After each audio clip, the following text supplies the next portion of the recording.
அனைவருக்கும் தினம் ஒரு தகவல் சார்பாக இனிய வணக்கங்கள்.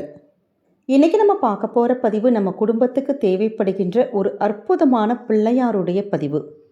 பிள்ளையார் அப்படின்னாலே கூப்பிட்ட குரலுக்கு நமக்கு ஓடோடி வரக்கூடிய தெய்வம்.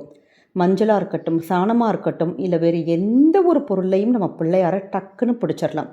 எந்த இடத்துல எந்த க்ஷணத்தில் நம்ம பிள்ளையாரை கூப்பிட்றோமோ அந்த க்ஷணம் ஏதோ ஒரு ரூபத்தில் நமக்கு ஆபத்துக்கு உதவுக்கு ஓடி வருபவர் தான் நம்முடைய பிள்ளையாரப்பா. அப்படிப்பட்ட பிள்ளையாருடைய ஒரு அற்புதமான பரிகார முறை. நிறைய பேருக்கு நிறைய விஷயங்கள் நம்ம வழிபாடுகள் செஞ்சுருப்போம். பூஜைகள், ஹோமங்கள், நிறைய மந்திரங்கள் கூட சொல்லி நம்ம சில விஷயத்துக்காக, காரியத்துக்காக நம்ம வேண்டுதல் வச்சுருப்போம். ஆனாலும் அந்த காரியத்தில் தடைகள் வந்துக்கிட்டே இருக்குமா? எவ்வளவோ செஞ்சும் கை கொடுக்க மாட்டேங்குது. ஏதோ ஒரு தடங்கள் நமக்கு வந்துக்கிட்டே இருக்குன்னா, விக்னங்களை தீர்க்கக்கூடிய சக்தி நம்முடைய பிள்ளையாருடைய வழிபாட்டுக்கு நிச்சயமாக இருக்குங்க. அப்படி நம்ம வீட்டிலையே எந்தவித செலவுகளும் இல்லாமல் ரொம்ப எளிமையான முறையில், ரொம்ப சின்னதாக, அதிகபட்சமாக ஒரு 5லிருந்து ஒரு 10 நிமிஷம் போதும். இந்த எளிமையான பூஜை பிள்ளையாரை வேண்டி உங்கள் வீட்டில் பூஜை அறையில் நீங்கள் செஞ்சு பாருங்கள். எண்ணி 21 நாளில் உங்களுக்கு கைமேல் பலன் கொடுக்கும். சின்னதான பூஜை தானேன்ட்டு நீங்கள் சாதாரணமாக எடுத்துக்கக்கூடாது. இந்த பூஜைக்கு அவ்வளோ ஒரு அதீதமான ஒரு சக்தி இருக்குது. அப்படிப்பட்ட அற்புதமான விக்னங்கள் தீர்க்கக்கூடிய பிள்ளையாருடைய சுழி பரிகார முறை தான் இப்போ நம்ம பார்க்க போகிறோம். பதிவுக்குள்ளே போகிறதுக்கு முன்னாடி நம்முடைய சேனலை நீங்கள் இப்போ வரைக்கும் சப்ஸ்கிரைப் பண்ணாமல் பார்த்துட்ருக்கீங்கன்னா மறக்காமல் சப்ஸ்கிரைப் பண்ணிக்கோங்க. அப்போ தான் எங்களுடைய எல்லா நல்ல நல்ல பதிவுகளுமே உடனுக்குடனே வரும். பக்கத்தில் இருக்கக்கூடிய பெல் பட்டனையும் மறக்காமல் கிளிக் பண்ணிக்கோங்க. இப்போ பதிவை பார்க்கலாம். எல்லாருடைய வீட்டிலையுமே சின்னதான ஒரு பூஜையாக இருக்கட்டும், ஒரு கல்யாணமாக இருக்கட்டும், இல்லை வேறு ஏதாவது சுப நிகழ்வுகள், ஏன் ஒரு பேப்பர் எடுத்து நம்ம ஏதாவது ஒரு விஷயங்கள் நம்ம எழுத ஆரம்பித்தாலே உடனே நம்ம டக்குன்னு செய்யக்கூடிய ஒரு முதல் விஷயம் என்னன்னு கேட்டிங்கன்னா பிள்ளையார் சுழி. அதாவது மேலே இப்படி ஊனா போட்டு எழுதுவாங்க, அதுதான் பிள்ளையார் சுழி.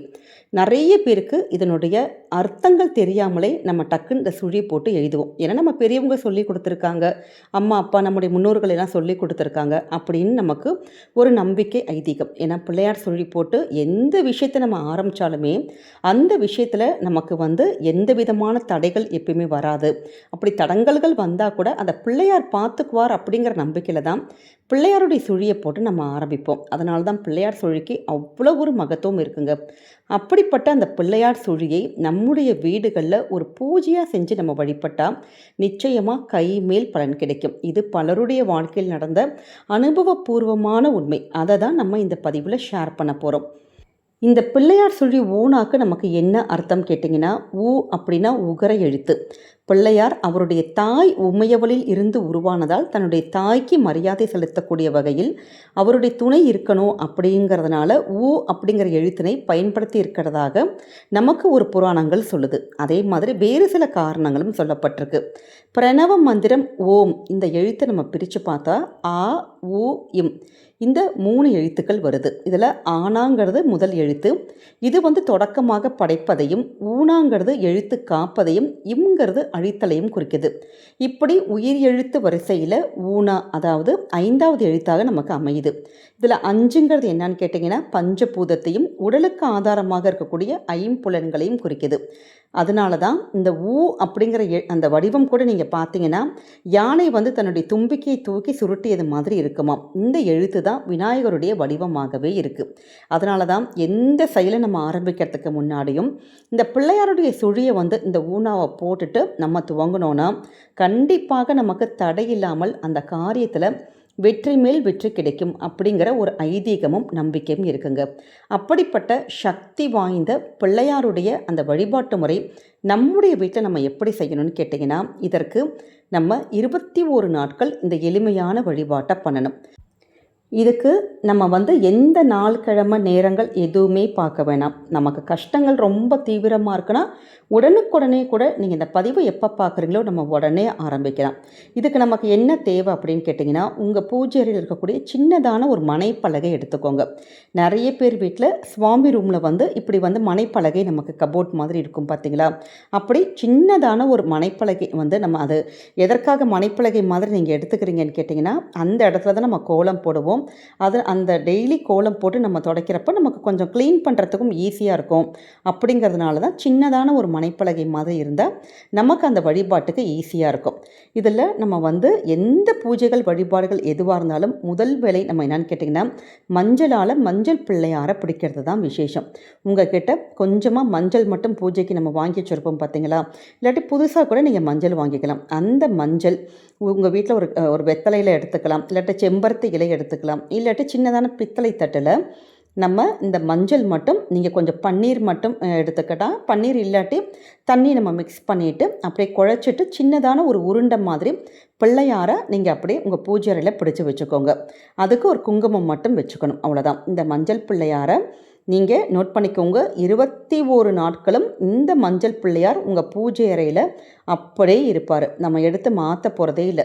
முதல் நாள் பூஜை அப்போ நம்ம எடுத்து வைக்கக்கூடிய அந்த மஞ்சள் பிள்ளையார் 21 நாட்கள் பூஜை முடிகிற வரைக்கும் நீங்கள் அதை எந்தவித தொல்லைகள் எதுவுமே பண்ணாமல் இப்படி தனியாக சின்ன ஒரு பித்தளை தட்டிலையோ எதுலையாச்சும் ஒரு இலை மேலேயோ நீங்கள் தடங்கல்கள் இல்லாமல் ஒரு ஓரமாக வச்சுருங்க.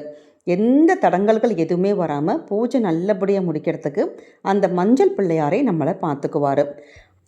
அடுத்ததாக இந்த பூஜை வந்து நமக்கு வந்து தொடர்ந்து 21 நாட்கள். பூஜைக்கான நேரம் எப்போ பண்ணணும்னு கேட்டிங்கன்னா, ஒன்று காலையில் பிரம்ம முகூர்த்த நேரம், இல்லாட்டி காலை வேலை அல்லது மாலை வேலை. அதிகபட்சமாக காலை நேரமாக இருந்தால் ஒரு 7 மணிக்குள்ளே நீங்கள் பூஜையை முடிச்சிடணும். சாயங்காலமாக இருந்தால் ஒரு 5:30 மணிலேருந்து ஒரு 7 மணிக்குள்ளே இந்த ஒரு பூஜை நம்ம முடிச்சுக்கணும். உங்கள் டைம் எப்படி கம்ஃபர்டபுள் இருக்கோ அதுக்கு ஏற்ற மாதிரி நீங்கள் பண்ணிக்கோங்க. இப்போ நம்ம என்ன செய்யணும்னு கேட்டிங்கன்னா, நம்ம அந்த மஞ்சள் பிள்ளையார் பிடிச்சிருக்கோம் பார்த்தீங்களா, அந்த பிள்ளையாருக்கு பக்கத்தில் சின்னதான ஒரே ஒரு அகல்ல நல்லெண்ணெய் அல்லது நெய் விட்டு ஒரு தீபம் ஏற்றி வச்சுக்கோங்க, அவ்வளோதான். இப்போ அந்த மனைப்பலகையில் நம்ம என்ன செய்யணும்னு கேட்டிங்கன்னா, இந்த அதாவது நம்முடைய பிள்ளையார் சுழி இருக்குது பார்த்தீங்களா, அந்த பிள்ளையார் சுழியை வந்து நம்ம இந்த மனைப்பலகையில் பச்சரிசி மாவால் சின்னதான கோலம் போட்டு 21 முறை நம்ம வந்து ஊனா வந்து நம்ம வரையணும், அவ்வளோதான். ஊனா வந்து அதாவது கோலம்னா கோலம் மாதிரி போடலாம். பச்சரிசி மாவை நிறைய பேர் தண்ணி மாதிரி கரைச்சி அப்படி பண்ணுவாங்க. எப்படி உங்களுக்கு முடியுமோ, உங்களுக்கு எப்படி தெரியுமோ பண்ணலாம். ஆனால் சாதாரண கோலம் மாவில் நீங்கள் இது போடக்கூடாது. பச்சரிசி மாவு கடையில் நீங்கள் வாங்கிக்கலாம், இல்லாட்டி நம்ம வீட்டில் பச்சரிசி கொஞ்சமாக எடுத்துகிட்டு மிக்சியில் நீங்கள் போட்டு அரைச்சிட்டிங்கன்னா, கொஞ்சம் நைஸாக அரைச்சி நீங்கள் எடுத்து வச்சுட்டிங்கன்னா உங்களுக்கு ஈஸியாக இருக்கும். அப்படி இந்த 21 அந்த ஊனா வந்து இந்த மனைப்பலகையில் போடுறோம். 21 நாட்கள் 21 முறை இந்த பிள்ளையார் சுழியை நம்ம வரைஞ்சிட்டு உங்கள் மனசுக்குள்ளே ஏதாவது ஒரு விஷயங்கள், ஒரு பிரச்சனைகள், உங்களுக்கு என்ன காரியத்தில் எதுக்கு வந்து காரிய தடைகள் வந்துக்கிட்டே இருக்கோ, இல்லை எந்த விஷயம் நமக்கு நடக்கவே மாட்டேங்குது அப்படிங்கிற ஒரே ஒரு விஷயத்தை மட்டும் பிள்ளையார்கிட்ட நல்ல ஆத்மார்த்தமாக வேண்டி, எங்களுக்கு இந்த விஷயத்தை நிச்சயமாக நடத்தி கொடு பிள்ளையார்ப்பா, அந்த காரிய தடைகள் எங்களுக்கு விலக்கி கொடு அப்படின்னு சொல்லிட்டு மனசார நம்ம வேண்டிக்கிட்டாலே போதும். நிச்சயமாக நம்ம எண்ணி 21 நாட்கள் இதே மாதிரி இந்த பிள்ளையார் சுழியை வந்து நம்ம போட்டு நம்ம சின்னதான ஒரு தீபம் ஏற்றி நம்ம வந்து பிள்ளையாருக்கு வந்து வழிபட்டு வந்தோன்னா கண்டிப்பாக நமக்கான வேண்டுதல்கள் நிச்சயமாக நடக்கும்.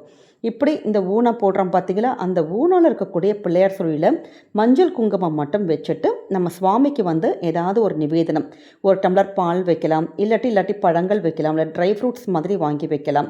இப்போ அந்த மஞ்சள் பிள்ளையார் நம்ம பிடிச்சி வச்சுருக்கோம் பார்த்தீங்களா, அது 21 நாட்கள் நமக்கு அப்படியே தான் இருக்கணும். டெய்லி அந்த மனைப்பலகையில் இருக்கக்கூடிய அந்த கோலம் மட்டும்தான் நம்ம எடுத்து மாற்றிட்டு டெய்லி 21 முறை அந்த ஊன பிள்ளையார் சுழியை அந்த மஞ்சள் பிள்ளையாருக்கு முன்னாடி வைக்கிறோம், ஒரு தீபம் ஏற்றுறோம், ஏதாவது பூக்கள் வைக்கிறோம், சுவாமிக்கு நிவேதனம் வைக்கிறோம். இவ்வளோதாங்க. கண்டிப்பாக 21 நாள் ரொட்டீனாக நீங்கள் செஞ்சு பாருங்கள், உங்களுக்கு கை மேல் பலன் கொடுக்கும். நிறைய பேர் இப்போ பெண்களுக்கு இப்போ இது கரையில் பீரியட்ஸ் ஆயிடுச்சு அப்படின்னா என்ன பண்ணுறதுன்னா, அந்த 5 நாளை நீங்கள் ஸ்கிப் பண்ணிடுங்க. இல்லாட்டி உங்களுக்கு எப்போ அந்த நமக்கு பிரேக் வருதோ அந்த டேஸ் தவிர்த்துட்டு கண்டினியூஸாக 21 நாள் பண்ணுற மாதிரி பண்ணிக்கலாம். அப்படி இடையில வந்துருச்சுமா அப்படிங்கிறவங்க அந்த 5 நாட்களை தவிர்த்துட்டு தொடர்ந்து அந்த 21 நாட்களை இந்த ஒரு எளிமையான பூஜை நீங்கள் பண்ணுங்கள். இதுக்கு ஏதாச்சும் தனியாக ஸ்பெஷலாக மந்திரங்கள் இருக்கானா, அப்படி ஸ்பெஷல் உங்களுக்கு என்ன மந்திரங்கள் தெரியுதோ நீங்கள் சொல்லலாம். இல்லாட்டி வந்து நம்ம பிள்ளையாருடைய காரி சித்தி மாலை நீங்கள் கூகுள்லையோ யூடியூப்லேயோ போட்டால் கூட வரும், அந்த ஸ்லோகத்தை நீங்கள் படிக்கலாம். இல்லாட்டி ஓம் கம் கணபதியே நமக, இதை 21 முறை அந்த ஊனா போடுறப்ப எல்லாம் ஓம் கம் கணபதியே நமக, இல்லாட்டி பிள்ளையாரப்பா போற்றி அப்படிங்கிற எளிமையான மந்திரத்தை நம்ம சொல்லி நம்ம வேண்டி இப்படி வழிபடுறப்ப நிச்சயமாக பிள்ளையாருடைய அருளாலே அந்த விக்னங்கள் எல்லாம் தீர்ந்து உங்களுக்கான வேண்டுதல்கள் கண்டிப்பாக நடக்குங்க. நம்ம நிறைய தெளிவாக தான் இந்த வீடியோ நான் கொடுத்துருக்கேன். இதில் ஏதாச்சும் உங்களுக்கு சந்தேகங்கள் வந்தால் கண்டிப்பாக கமெண்ட் செக்ஷனில் கேளுங்க. உங்களுக்கு நாங்கள் இதுக்கு ஆன்சர் பண்ணுறோம். இந்த பதிவு நிச்சயம் உங்கள் எல்லாருக்கும் பிடிச்சிருக்கும்னு நினைக்கிறோம். நம்முடைய கமெண்ட் செக்ஷனில் ஓம் கம் கணபதியே நமக அப்படிங்கிற சக்தி வாய்ந்த நாமத்தை மந்திரத்தை பதிவிடுங்க. உங்களுக்கான அந்த பிரார்த்தனைகள் நமக்கு நடந்து முடிச்சதுக்கப்புறம் 21 நாட்கள் அப்புறமேட்டு பக்கத்தில் இருக்கக்கூடிய பிள்ளையாருக்கு செதறு தேங்காய் உடைக்கிறது, இல்லாட்டி ஏதாவது மோதகம் நம்ம சுவாமிக்கு வந்து நிவேதனமாக வாங்கி கொடுக்கறது, அதே மாதிரி நம்முடைய யாருக்காக நம்ம வேண்டிக்கிட்டோமோ அவங்க பேரில் ஒரு அர்ச்சனைகள் பண்ணுறது, இப்படி அவங்கவுங்க சக்திக்கு ஏற்ற மாதிரி எளிமையாக பக்கத்தில் இருக்கக்கூடிய பிள்ளையார் கோவிலுக்கு நீங்கள் செய்யலாம். நிச்சயம் நம்பிக்கையோடு இந்த பரிகாரத்தை பண்ணுங்க. கண்டிப்பாக உங்களை வந்து தும்பிக்கையான் என்றைக்குமே கைவிடவே மாட்டார். இந்த பதிவு உங்கள் எல்லாருக்கும் பிடிச்சிருக்குன்னா மறக்காமல் ஃப்ரெண்ட்ஸ் அண்ட் ஃபேமிலி மெம்பர்ஸ்க்கு ஷேர் பண்ணுங்கள். அவங்களும் இதை பார்த்து பயன்பெறட்டும். நம்முடைய சேனலை நீங்கள் நிறைய பேர் சப்ஸ்கிரைப் பண்ணாமல் பார்த்துட்ருக்கீங்க. கண்டிப்பாக சப்ஸ்கிரைப் பண்ணி உங்களுடைய ஆதரவுகள் சப்போர்ட்டுகள் என்றைக்குமே நம்முடைய சேனலுக்கு கொடுக்கணும். மறக்காமல் நம்முடைய சேனலை நீங்கள் ஃபாலோ பண்ணிக்கோங்க. மீண்டும் வேறொரு நல்ல பதிவில் சந்திக்கிறோம். நன்றி, வணக்கம்.